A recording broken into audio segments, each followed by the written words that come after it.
రైతులు తమ పంట పొలాల్లో భూసారం పెంచుకోవాలనే ఉద్దేశంతో 50% సబ్సిడీపై జీలుగ మరియు జనుము విత్తనాలు అందించడం జరుగుతుందని జిల్లా వ్యాప్తంగా 4000 క్వింటాల జీలుగు 3000 క్వింటాల జనుము రైతులను అందించినట్లు జిల్లా వ్యవసాయ అధికారి దేవకుమార్ తెలిపారు. చినశంకరంపేట మండలం రుద్రారాయ గ్రామంలో రైతులు వేసినటువంటి జీలుగ జనుము పంటలను ఆయన పరిశీలించారు. ఈ సందర్భంగా ఆయన మాట్లాడుతూ జిల్లా వ్యాప్తంగా 4000 క్వింటాల జీలుగు 3000 క్వింటాల జనుము విత్తనాలను 50% సబ్సిడీపై రైతులకు పంపిణీ చేస్తున్నట్టు తెలిపారు. జీలుగ జనుము పంటలు వేసిన 45 రోజుల తర్వాత మళ్లీ పొలంలో దున్నితే భూసారం పెరిగి పంట దిగుబడి పెరుగుతుందని ఆయన సూచించారు. వరి కోత మిషన్ల ద్వారా పంట కోత కోయడం జరుగుతుందని, వరి కొయ్యలను దుక్కిలో కలిపి దున్నితే భూమిలోకి లఘు పెరుగుతుందన్నారు. మానవులకు అవసరమైన ఆక్సిజన్ పెంపొందించుకునే విధంగా రైతులు ముందుకు సాగాలని, పర్యావరణాన్ని పరిరక్షించుకోవాలని, ఎవరైనా వ్యక్తిగత పర్యావరణాన్ని పరిరక్షకుండా ఏవైనా పంటలు కొయ్యలు కాల్చి పర్యావరణానికి హాని కలిగిస్తే ఆ వ్యక్తికి 5,000 నుంచి 25,000 వరకు జరిమానా విధించడం జరుగుతుందన్నారు. ఈ కార్యక్రమంలో జిల్లా వ్యవసాయ అధికారి దేవకుమార్ తో పాటు మండల వ్యవసాయ అధికారి లక్ష్మీ ప్రవీణ్, సాంకేతిక వ్యవసాయ అధికారి యాదగిరి, వ్యవసాయ విస్తరణ అధికారి మొదలిక పాల్గొన్నారు. నా పేరు దేవకుమార్, జిల్లా వ్యవసాయ అధికారి. అయితే మనకి వర్షాకాలం స్టార్ట్ అవుతుంది. రైతులందరూ వానాకాలం పంటకి సన్నద్ధం అవుతున్నారు.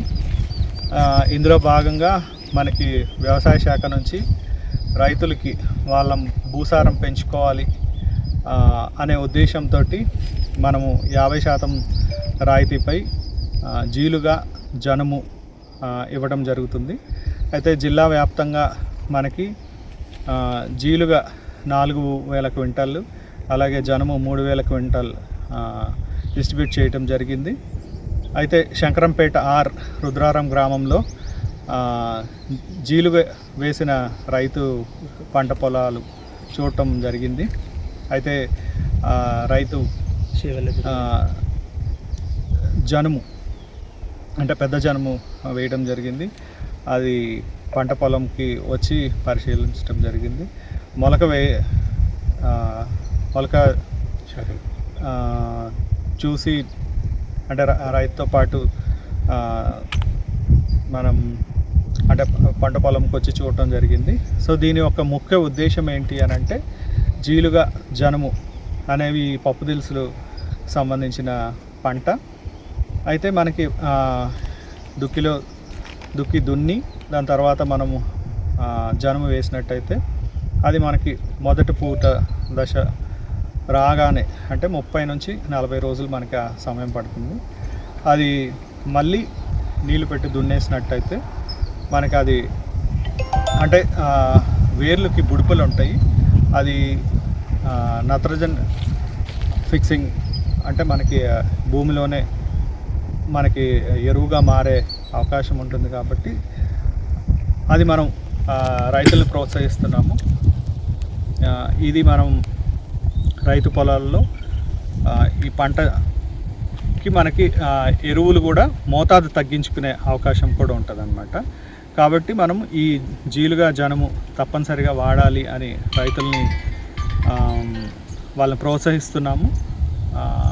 సో అట్లాగే ఇంకా ఎవరైనా రైతులు జీలుగా జనుము అవసరం ఉంటే కూడా సంబంధిత వ్యవసాయ అధికారిని సంప్రదించి వారు తీసుకోవాల్సిందిగా కోరుకుంటున్నాం. యాసంగిలో మనం ఎక్కువగా వరి పంట వేశారు. సో ఈ వరి పంట వేసింది ఇప్పుడు దాన్ని హార్వెస్టింగ్ అంటే కోత సమయం కూడా వచ్చేసింది.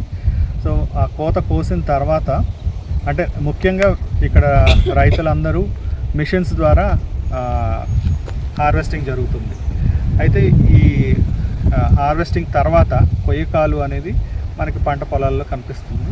సో ఇది రైతులు సాధారణంగా ఏం చేస్తారు అని అంటే కొయ్యకాలని భూమిలో దుక్కిలో దున్నకుండా దాన్ని కాల్చివేయడం జరుగుతుంది. సో ఈ కాల్చివేయడం అనేది మనకి పర్యావరణంకి ఫస్ట్ థింగ్ హానికరం. అంటే మనకి ఈ కాల్చిన దాని ద్వారా మనకి హానికరమైన గ్యాసెస్ రిలీజ్ చేయడం జరుగుతుంది. దానివల్ల కాలుష్యం జరుగుతుంది. సో అంతేకాకుండా మనం ఈ కాల్చడం వల్ల ఏమవుతుంది అని అంటే భూమి యొక్క సారం కూడా తగ్గిపోతుంది.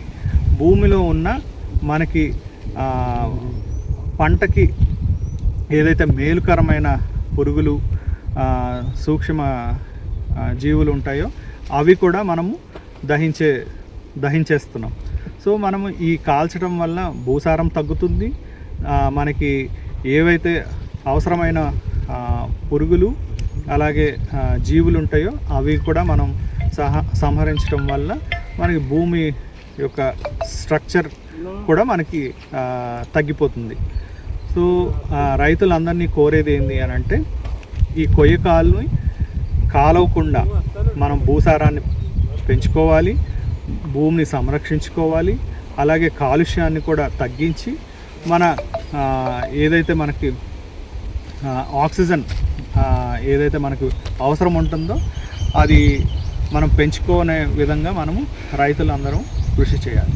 సో ఇది మనకి ఈజీ అయిన పద్ధతిలో చేస్తున్నాం, కానీ దీన్ని మనం ఎలా ఉపయోగించుకోవచ్చు అని అంటే మనం ఇంతకుముందు గతంలో రైతులు కూడా ఏం చేసేవాళ్ళు అని అంటే కొయ్యకాలని కాల్చకుండా ఏం చేసేవాళ్ళు అని అంటే మన నీళ్లు పెట్టేసి సింగిల్ సూపర్ ఫాస్ఫేట్ 3 బస్తాలు కానీ లేకపోతే అవసరానికి కొద్ది వేసేసి దుక్కిలో దున్నేసినట్టయితే మనకి భూమి సారవంతంగా అవుతుంది, మనకి పోషక పదార్థాలు కూడా లభిస్తుంది. సో దీనివల్ల మనకి నెక్స్ట్ పంట మనం ఏదైతే వేస్తామో దానికి మనకి సారం పెంచి మనకి దిగుబడి అలాగే మన భూమిని కూడా సంరక్షించుకునే పర్యావరణ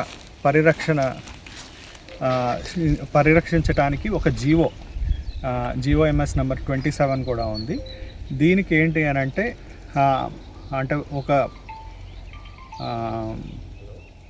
వ్యక్తి